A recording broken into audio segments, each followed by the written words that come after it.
महाराजगंज में DM doctor उज्जवल कुमार ने धान खरीद केंद्रों का औचक निरीक्षण किया। इस दौरान एक खरीद केंद्र बंद मिला तो दूसरे पर सचिव नहीं मिले। इस पर डीएम ने दोनों केंद्रों के सचिवों के खिलाफ एफआईआर दर्ज करने का आदेश दिया। वहीं परताल मंडी में पीसीएफ के खरीद केंद्र पर कोई खरीदार नहीं होने पर केंद्र को निलंबित करने का फरमान जारी कर दिया। डीएम खरीद केंद्र पर जडार पर पहुंचे तो वहां सचिव नहीं मिले। सहायक से कागजात मांगने पर उसने बताया कि सचिव के पास है। निरीक्षण में अभिलेख नहीं दिखाने और खरीद न होने पर सचिव के खिलाफ केस दर्ज कराने का आदेश दिया है। इसके बाद डीएम खरीद केंद्र मैदैया पहुंचे। यहाँ केंद्र भी बंद मिला। फोन से बात करने पर सचिव ने बताया कि वह किसी रिश्तेदारी में गया हुआ है। इस पर कड़ी नाराजगी जताते हुए डीएम ने जडार के सचिव के खिलाफ भी केस दर्ज कराने का आदेश दिया। इसके बाद डीएम परतावल मंडी पहुंचे। वहां 5 खरीद केंद्र बनाए गए हैं, जिसमें 4 पर खरीद चल रही थी, लेकिन पीसीएफ के खरीद केंद्र पर कोई खरीदार नहीं मिला, इसलिए केंद्र को निलंबित कर दिया गया। फिरोजाबाद में आज एक दुकान की छत काटकर चोरों ने हजारों का माल साफ कर दिया। आपको बता दें कि ये पूरा मामला जनपद फिरोजाबाद के थाना सिकोआबाद क्षेत्र के मैनपुरी तिराहे पर मौजूद इश्तियाक किराना स्टोर का है। बीती देर रात्रि अज्ञात चोर दुकान की छत काटकर दुकान में रखा हजारों रुपए का सामान सहित नकदी ले गए। घटना की जानकारी सुबह उस समय हुई जब रोजाना की तरह दुकान मालिक अपनी दुकान खोलने गया था। दुकान के अंदर की छत कटी देखकर उसके पैरों तले जमीन खिसक गई।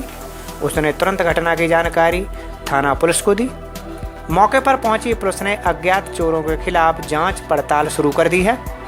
वहीं दुकान मालिक इश्तियाक ने बताया कि अज्ञात चोर हजारों का सामान और 15,000 रुपए के करीब नकदी चुरा ले गए हैं।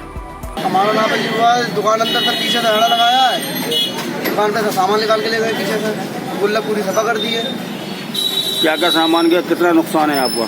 50,000 रुपये हम सामान ले गए हैं, 15,000 रुपये हमने कैश रखा हुआ था। पुलिस को कंप्लेंट की है क्या? पुलिस को कंप्लेंट करी है, पुलिस आ चुकी है। क्या बोला पुलिस ने? पुलिस ने कही है अभी आगे साहब को रिपोर्ट लिखाओ जाने थाने में, तो मैं थाने जा रहा हूँ थोड़ा सा रिपोर्ट लिखाने।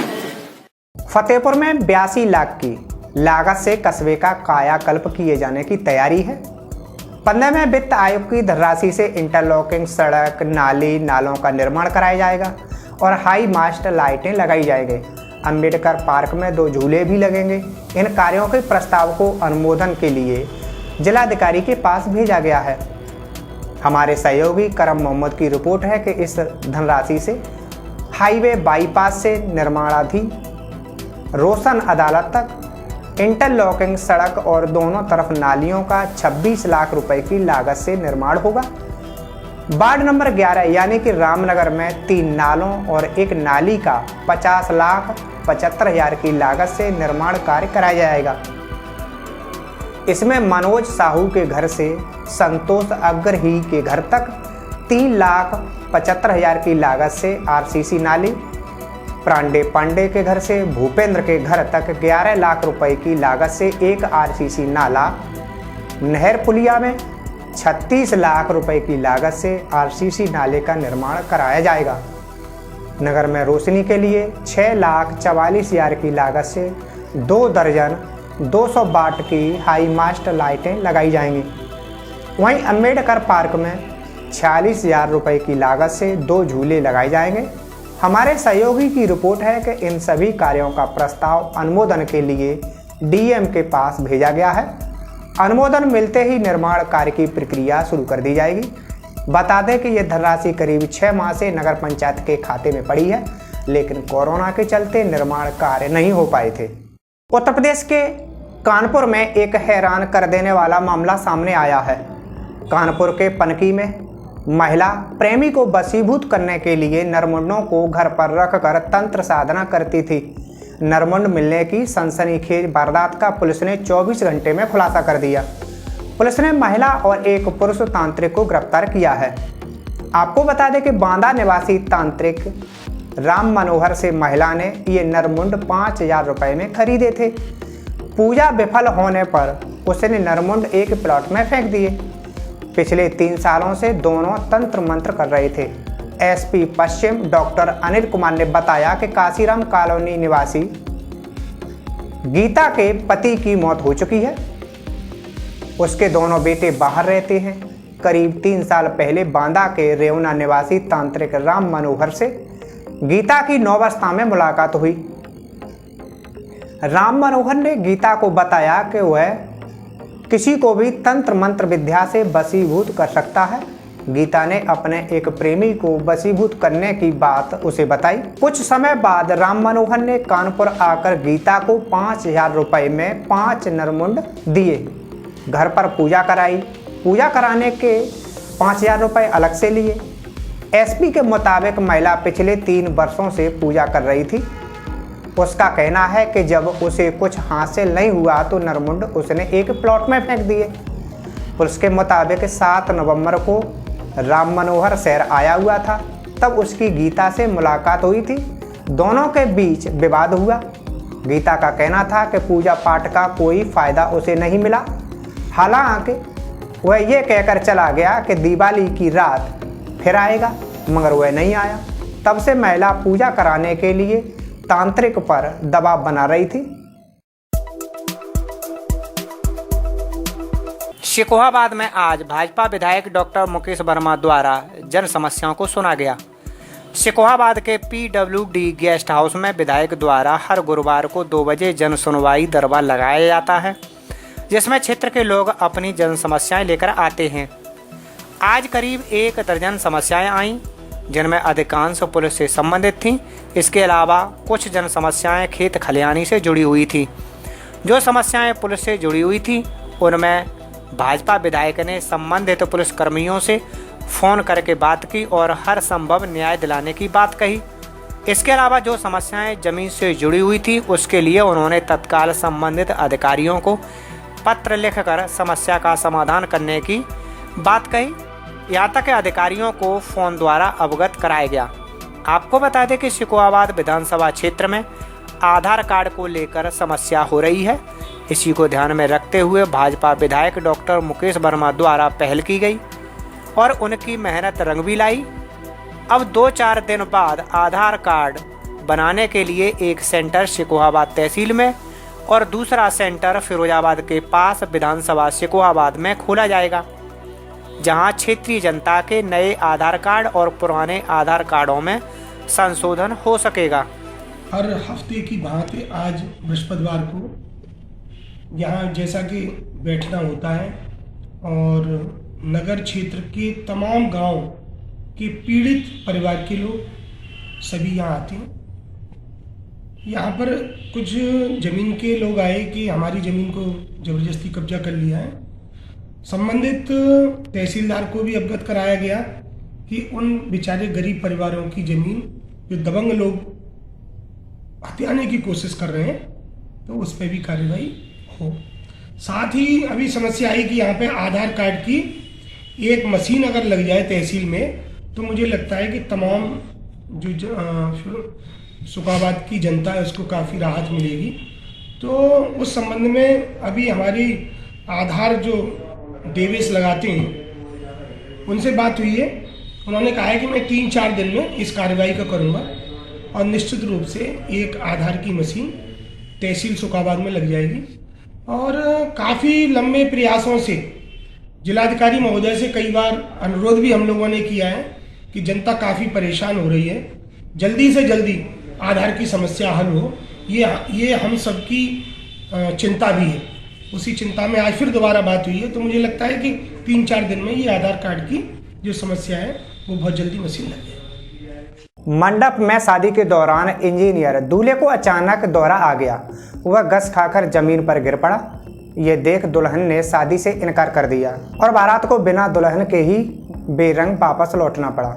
आपको बता दें कि आसपुर देवसरा थाना क्षेत्र के सौराई निवासी रंजन मिश्र की शादी लखनऊ के जानकीपुरम निवासी इंजीनियर अखिलेश पांडे के साथ तय हुई थी। बारात गांव पहुंची तो बारातियों का जमकर स्वागत सत्कार किया गया। द्वार पूजा और जयमाला की रस्म के बाद मंडप की मंडप में शादी का कार्यक्रम शुरू हुआ। इस दौरान अचानक दूल्हे को मिर्गी का दौरा आ गया। इससे वह जमीन पर गिर पड़ा। दूल्हे की यह हालत देखकर दुल्हन घबरा गई और उसने शादी से इनकार कर दिया। वधू पक्ष ने बारातियों को वापस भेजकर दूल्हे और उसके परिवार के लोगों को बंधक बना लिया। दोनों पक्षों के बीच समझौता होता रहा। बाद में तय हुआ कि वह वर पक्ष शादी में खर्च किए गए 3,20,000 रुपये लौटा दे तो कन्या पक्ष के लोग जेवरात वापस कर देंगे। पंचायत के बाद लेन देन पर समझौता हो गया। इसके बाद बिलहा दुल्हन वापस लौट गई बारात। सैफाबाद चौकी इंचार्ज राजेंद्र ने बताया कि दोनों पक्षों ने शादी में हुए खर्च को लेकर आपस में पंचायत करके सुलह समझौता कर लिया है और मुकदमे का कोई इसमें काम नहीं है। अब इसमें कोई मुकदमा नहीं हो सकता। मैट्रिमोनियल वेबसाइट पर रिश्ता तय करके मुंबई से शादी रचाने आए इंजीनियर का होटल में फैली अव्यवस्थाओं को लेकर दुल्हन पक्ष से विवाद हो गया। बात इतनी बड़ी कि मारपीट हो गई। होटल में मारपीट की सूचना पर पुलिस पहुंची और दोनों पक्षों को थाने ले आई। दुल्हन के पिता ने थाना एतमादौला में 25 लाख रुपए दहेज मांगने की तहरीर दी है। वहीं दूल्हे पक्ष का आरोप है कि युवती को डॉक्टर बताया था लेकिन वह BSc पास निकली। इसका विरोध करने पर आरोप लगा रहे हैं। पुलिस का कहना है कि दोनों परिवारों की काउंसलिंग कराई जा रही है। इसके बाद कोई निर्णय लिया जाएगा। मामला थाना एतमादौला के कालिंदी विहार त्यागराज होटल का है। एतमादौला क्षेत्र की रहने वाली एक युवती ने रिश्ता तय करने के लिए मैट्रिमोनियल वेबसाइट पर अपना पंजीकरण करा रखा था। 3 महीने पहले मुंबई से एक युवक से बातचीत हुई। युवक ने खुद को इंजीनियर बताया। युवती ने खुद को आंखों का डॉक्टर बताया था। दोनों का रिश्ता तय हो गया। 11 दिसंबर को शादी होनी थी। 5 सितारा होटल में शादी करना तय हुआ। बुधवार को दूल्हा अपने माँ बाप बहन परिवार सहित 5 लोगों के साथ आगरा आ गया। जिस होटल में उनको रोका गया था उसमें साफ सफाई को लेकर दूल्हा पक्ष ने आपत्ति की। इस बात पर दुल्हन के घर वालों से विवाद हो गया। आरोप है कि मारपीट हो गई। सूचना पर पहुंची पुलिस दूल्हे और उसके पिता को थाने ले आई। दुल्हन पक्ष की ओर से थाने में तहरीर दी गई है जिसमें कहा गया है कि शादी से पहले ससुराली 25 लाख की मांग कर रहे थे। इसका विरोध करने पर मारपीट करने लगे। वहीं दूल्हा पक्ष का आरोप है कि होटल में अव्यवस्थाओं का विरोध करने पर उनके साथ मारपीट की गई। थाना प्रभारी निरीक्षक उमेश चंद्र त्रिपाठी का कहना है कि मामले में दोनों पक्ष एक दूसरे पर आरोप लगा रहे हैं लेकिन काउंसलिंग की जा रही है। इसके बाद ही आगे की कानूनी कार्रवाई की जाएगी। बरमाला पड़ने के बाद दूल्हा शादी छोड़कर हुआ फरार। नहीं हो पाए दूल्हा दुल्हन के 7 फेरे। इटावा से फिरोजाबाद लेकर आया था बारात। जी हाँ, जिसकी शादी के कार्ड भी छपे, उन्हें बांटा भी गया। उसने शादी के लिए हाथों पर मेहंदी भी लगाई और वह दुल्हन भी बनी और दूल्हे के साथ उसकी बरमाला भी हुई लेकिन उसके फेरे नहीं हो सके। अगर नहीं भर पाया तो उसकी मांग में सुहाग का सिंदूर, क्योंकि शादी में दिया गया दहेज दूल्हे को नागवार गुजरा और वह दहेज की मांग करने लगा। दहेज की मांग पूरी ना होने पर वह शादी और बारात को छोड़कर फरार हो गया। दुल्हन बिना फेरे के ही अपने घर रह गई। जी हाँ, यह पूरा मामला थाना उत्तर क्षेत्र के झलकारी नगर का है। राम अवतार की बेटी पूनम की 8 नवंबर को इटावा के गांव नगला जज्जा से बारात आई हुई थी। दूल्हा बबलू ने पूनम को बरमाला भी डाली। बरमाला तक पूरा शादी का जो माहौल था वह तो ही खुशनुमा था, लेकिन खुशियां उस समय काफूर हो गईं जब शादी के लिए दिया गया दहेज दूल्हा बबलू को नागवार गुजरा। उसने कहा कि ये दहेज तो बहुत कम है। दहेज की बात सुनकर दुल्हन पूनम के पिता राम अवतार सख्ते में आ गए, क्योंकि वह चूड़ी मजदूरी करता है और उसके पास देने के लिए अब कुछ नहीं बचा था। लेकिन दूल्हे बबलू की समझ में नहीं आई और वह वापस बारात लेकर चला गया। ये शादी इसलिए टूटी है कि जब हम लोग लगन लेके गए थे तो उस समय हम जो गाड़ी हमने दी है वो मतलब फाइनेंस पे गाड़ी ली थी। ये मतलब किराए पे रहती है हमारे रिश्तेदार जगह जलकारी नगर में। जितनी व्यवस्था थी उस तरह से उसकी व्यवस्था करी, फाइनेंस से मतलब गाड़ी ली। और तो लड़का जब मालूम पड़ी तो वो ये कहने लगा फाइनेंस से गाड़ी ली है, हम नहीं लेंगे इसे। और लोन पे भी 2 बार लड़का खड़ा हो गया था पटे से कि इतने पैसे कम क्यों रखे हैं। जैसे तैसे वहाँ पे मतलब बात बनी। उसके बाद जब यहाँ बारात आई, दरवाज़ा हुआ, उस पर भी मतलब चैटबाजी लड़के का भाई और लड़का मतलब करने लगा कि इतने पैसे क्यों कम रखे, जबकि 10,000 का रखे थे हाथ पे और वो 50,000 की मांग कर रहे थे जी। उसके बाद जब जैसे तैसे हाथ नोरी करके 5 हो के मतलब लोगों बात बनी। उसके बाद फिर जब मतलब खाना खाने के बाद जब वरमाला का हुआ प्रोग्राम, वरमाला का प्रोग्राम होने के बाद एक एक करके और दूल्हा भी यहाँ से चला गया।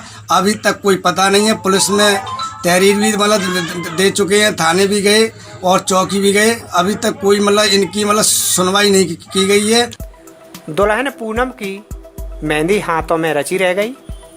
दुल्हन के जोड़े में सजी बैठी दुल्हन के ऊपर मुसीबतों का पहाड़ टूट पड़ा, लेकिन दुल्हन और उसके पिता ने हार नहीं मानी। उस दहेज लोभी दूल्हे से शादी करने से साफ इनकार कर दिया। जब मीडिया ने दुल्हन से बात की तो उसने आप बीती बताते हुए कहा कि मैं ऐसे दहेज लोभी दूल्हे से शादी नहीं करना चाहती। कल जयमाला पड़ रही थी मेरी कल, तो लड़का मांग करने लग गया, जयमाला से भाग गया। किस चीज़ की मांग कर रहा था लड़का? दहेज की। ये कह रहा इतना सामान दिया और चाहिए मुझे। फिर क्या और क्या बात हुई? बस एक एक दो दो करके निकल गए सारे। और कल ये हुआ था, कोई बात नहीं थी ना कोई चीज़ थी, बात का बतंगड़ बना के और ये सब लोग ड्रामा करने लगे कि ये चाहिए वो चाहिए। और एक एक दो दो करके जयमाला भी पड़ गई, सब काम हो गए, ना कोई बात ना कोई चीज़। और लड़कियां का नंबर बम्बर मांग रहे थे, हमने समझाया मोहल्लों वालों ने। तो ये सब लोग एक एक दो दो करके 3-4 बजे के टाइम पर सब एक एक दो दो करके सब लोग गायब।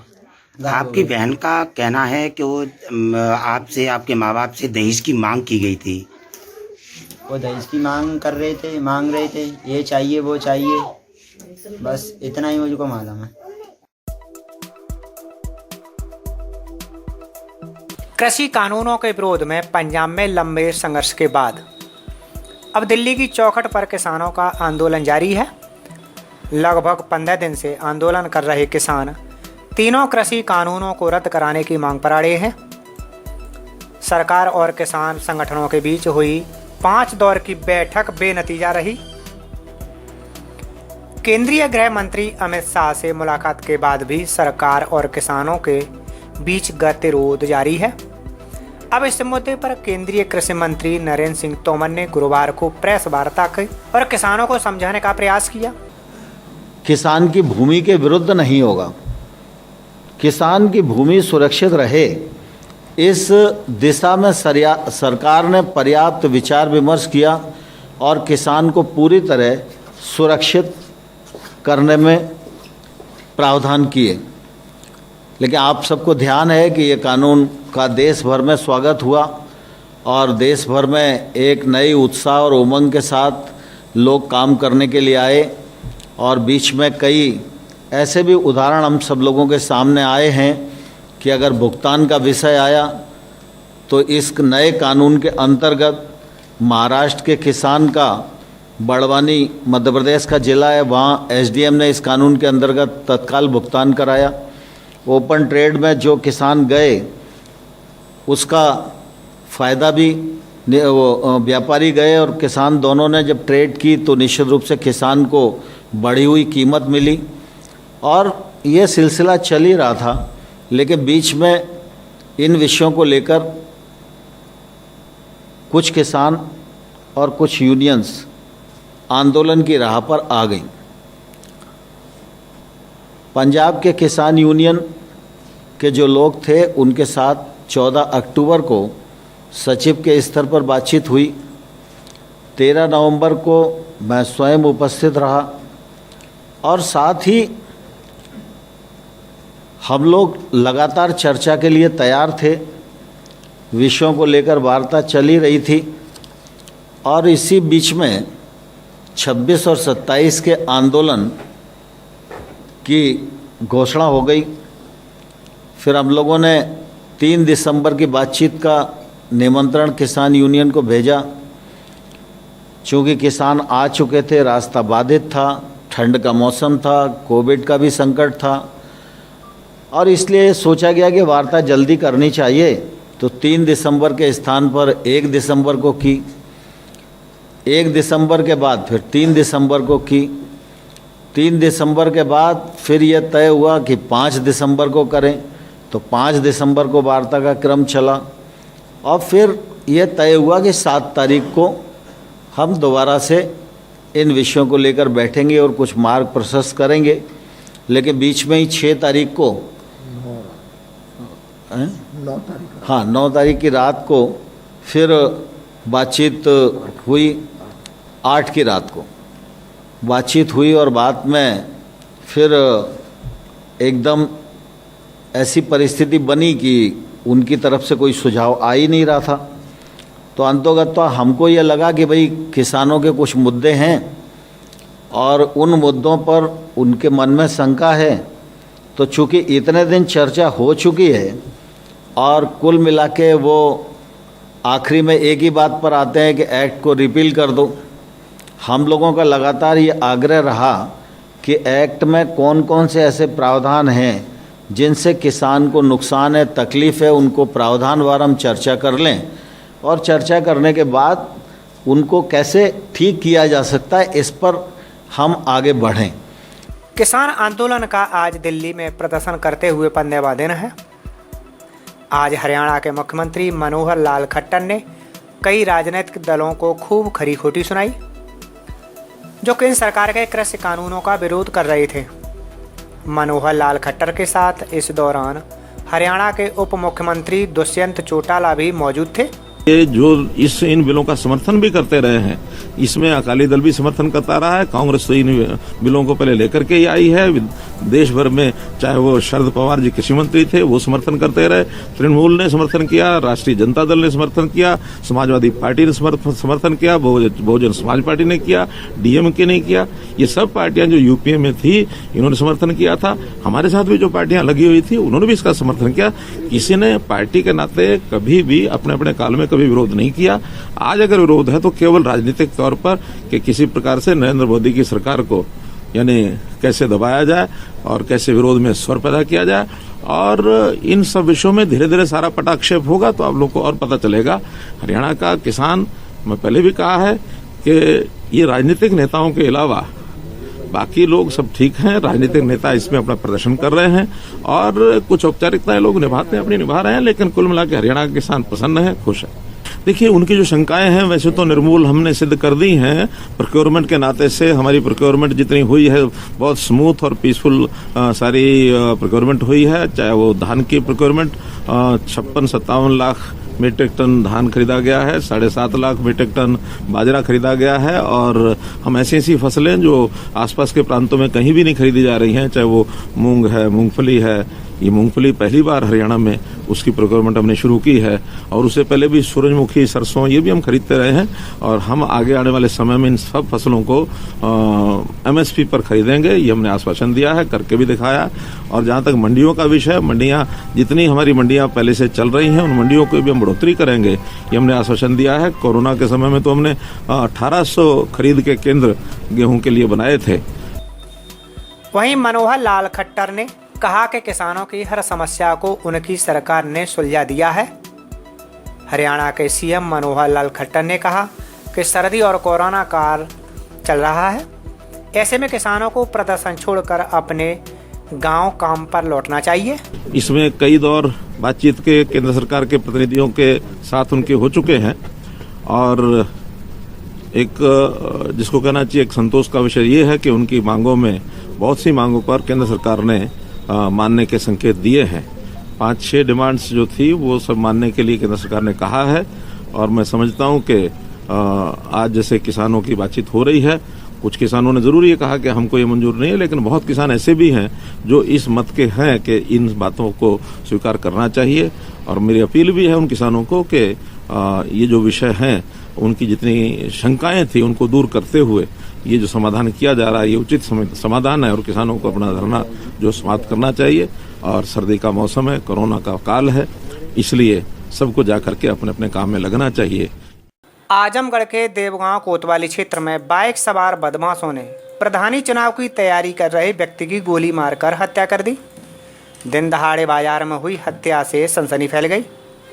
आपको बता दें कि देवगांव कोतवाली क्षेत्र के गोपालपुर सौठौली गांव निवासी दिलीप गिरी अपने एक साथी के साथ सुबह 9 बजे गोसाई बाजार गया था। संतोष राय बाजार में अपनी दाढ़ी बनवा रहा था, जबकि दिलीप गिरी दुकान के बाहर बैठकर अखबार पढ़ रहा था। बाजार के लोगों का कहना है कि कुछ देर बाद बाइक सवार 3 बदमाश आए और आते ही गोली मारकर दिलीप की हत्या कर दी। घटना को अंजाम देने के बाद हमलावर असला लहराते हुए बाइक से फरार हो गए। मृतक दिलीप गिरी भाजपा पार्टी का कार्यकर्ता भी था और साथ में प्रधानी चुनाव की तैयारी भी कर रहा था। हत्या की खबर मिलते ही सीओ लालगंज मनोज रघुवंशी, खेलगांव कोतवाली प्रभारी संजय सिंह मौके पर पहुंचे। हत्या का कारण पुरानी रंजिश बताया जा रहा है। वहीं पुलिस ने सबको कब्जे में लेकर पोस्टमार्टम के लिए भेज दिया है।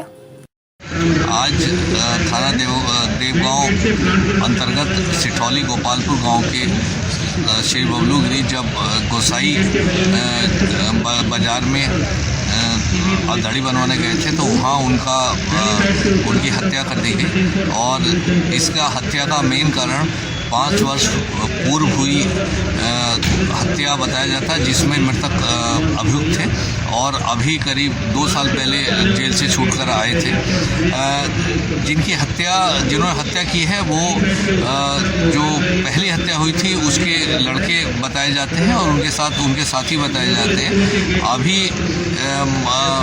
मौके पर शांति है। जो अभियुक्त हैं, जो बताए गए हैं, संदिग्ध बताए गए हैं, उनकी गिरफ्तारी हेतु दबिश दी जा रही है। पंचायतनामा पोस्टमार्टम की कार्रवाई कराई जा रही है, बाकी FIR की कार्रवाई की जा रही है, जो बहुत जल्दी गिरफ्तारी की जाएगी।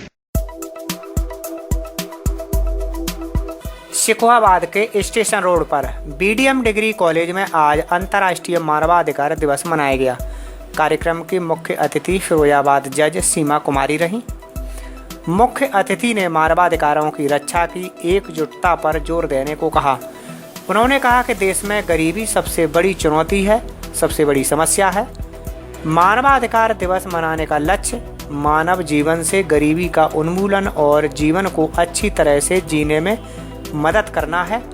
आज मानवाधिकार दिवस है और इसी को प्रचारित करने के उपलक्ष्य में आज हम यहाँ पर BDM कॉलेज में उपस्थित हुए हैं और यहाँ पर इसके विषय में मैंने और अन्य अध्यापिकाओं ने अपने विचार व्यक्त किए हैं। और इसका मोटो है कि लोगों को ज़्यादा से ज़्यादा मानव के अधिकारों से परिचित कराना। वहीं कॉलेज की प्रधानाचार्य डॉक्टर नीता सक्सेना ने कहा कि भारतीय संविधान में वे सभी मानव अधिकार सम्मिलित हैं जो संयुक्त राष्ट्र संघ के घोषणा पत्र में घोषित किए गए हैं। मनुष्य से श्रेष्ठ इस संसार में कुछ भी नहीं है, इसलिए मानव के गौरव और उनके स्वाभिमानपूर्ण गरिमा को प्रतिरक्षण, संवर्धित और सुरक्षित करने के लिए रोजगार देने की जरूरत है। इसी उद्देश्य की पूर्ति के लिए शैक्षणिक आयोजन होते रहना चाहिए। आज 10 दिसंबर को अंतर्राष्ट्रीय मानवाधिकार हमने अपने BDM महाविद्यालय में बहुत ही धूमधाम से मनाया है। कार्यक्रम की मुख्य अतिथि सीमा कुमारी सिविल जज महोदया थी, जिन्होंने अपने सारगर्भित वक्तव्य से छात्राओं को जागरूक किया। हम सभी ये चाहते हैं कि हमारी छात्राएं मानवाधिकार के 30 जो अधिकार हैं उन सभी से परिचित हों और अपने अन्य साथियों को शहर में सबको जागरूक करें और कभी भी ना शोषित हों ना शोषण करें। केंद्र सरकार के नए कृषि कानूनों को लेकर किसानों का आंदोलन लगातार जारी है। किसान संगठनों की तरफ से बुलाया गया भारत बंद शांतिपूर्ण रहा और इसका देशव्यापी असर देखने को मिला। 13 किसान नेताओं की गृह मंत्री अमित शाह से मुलाकात बेनतीजा रही। सरकार ने भी अपनी मंशा साफ कर दी है कि कृषि कानून वापस नहीं होंगे। इसी बीच किसानों के पक्ष में समर्थन लगातार बढ़ता जा रहा है। आपको बता दें कि पंजाब के मुक्तेश्वर में एक शादी समारोह में दूल्हा दुल्हन के परिवार वालों ने मेहमानों से किसानों के लिए दान देने की गुजारिश की है। इसका एक वीडियो सोशल मीडिया पर तेजी से वायरल हो रहा है। वीडियो में एक डोनेशन बॉक्स दिख रहा है। परिवार वालों की तरफ से कहा गया है कि शगुन के रूप में दिए जाने वाले रुपए दिल्ली में प्रदर्शन कर रहे किसानों के समर्थन में डोनेट कर दिए जाएं।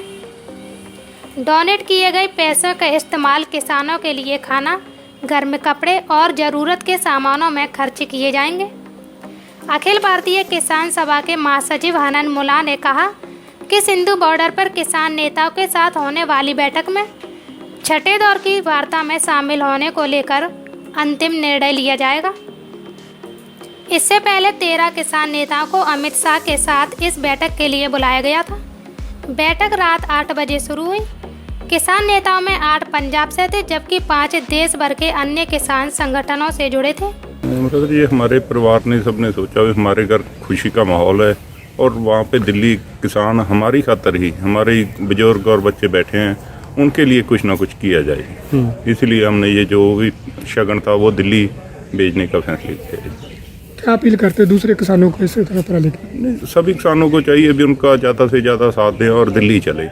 बिहार के दरभंगा जिले में ज्वेलर्स शॉप से सुबह करीब 10:30 बजे हथियारबंद अपराधियों ने करोड़ों रुपए का सोना लूटकर फरार हो गए। लूट की यह घटना भाजपा के नगर विधायक संजय सरावगी के घर से करीब 200 मीटर की दूरी पर हुई। सूचना पर एसएसपी बाबूराम और सिटी एसपी अशोक प्रसाद मौके पर पहुंचकर मामले की छानबीन की। एसएसपी ने लूट की घटना की पुष्टि करते हुए कहा कि इसका आकलन किया जा रहा है। अपराधी जल्द ही पुलिस की गिरफ्त में होंगे। आपको बता दें कि पवन कुमार रोज की तरह दुकान खोलकर सुबह की तैयारी कर रहे थे।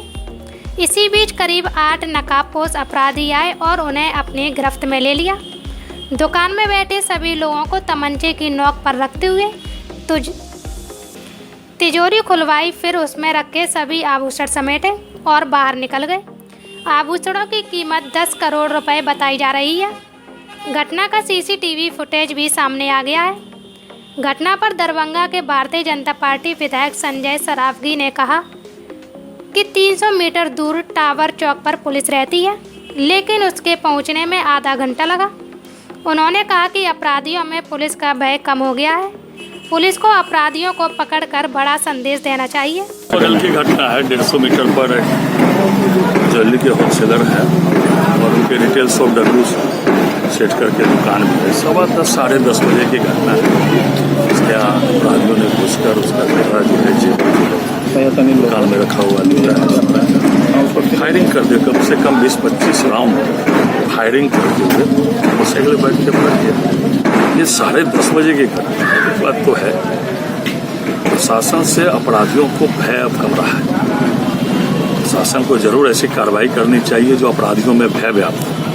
लगातार घटनाएं घट रही है और दिन में 10:30 बजे 10, 20, 25 में बड़े बाजार में जहाँ सैकड़ों की संख्या में दुकानें, हजारों लोग, वहाँ इतनी बड़ी घटना घट गई, ये सही नहीं है। मैंने बोला एसपी साहब को फ़ोन किया, एसपी साहब को फ़ोन किया, थाना में 25 मिनट के बाद, जबकि टावर पर प्रशासन रहता है वहाँ से 250-300 मीटर के दूरी, 25 मिनट के बाद एक आधे घंटे के बाद प्रशासन आ गई। और इतनी बड़ी घटनाएं, इतनी हिम्मत के बाद ऐसे फायरिंग करते हुए सरेआम बाजार में प्रशासन अपराधी जो इतना बड़ा घटना को अंजाम देते, तो अपराधियों में निश्चित रूप से डर समाप्त हो जाना है। नहीं तो भय रहेगा अपराधी, इतनी बड़ी घटना नहीं। अयोध्या में श्री राम जन्मभूमि तीर्थ क्षेत्र ट्रस्ट के अध्यक्ष महंत नृत्य गोपाल दास की हालत अब सामान्य है। महंत मेदांता हॉस्पिटल से डॉक्टरों की निगरानी में आईसीयू एम्बुलेंस से अयोध्या पहुंचे। इस दौरान उनके आश्रम मणिराम दास प्रशासन मेडिकल कॉलेज की टीम के साथ मौजूद रही और छावनी के संतों ने उनका भव्य स्वागत किया।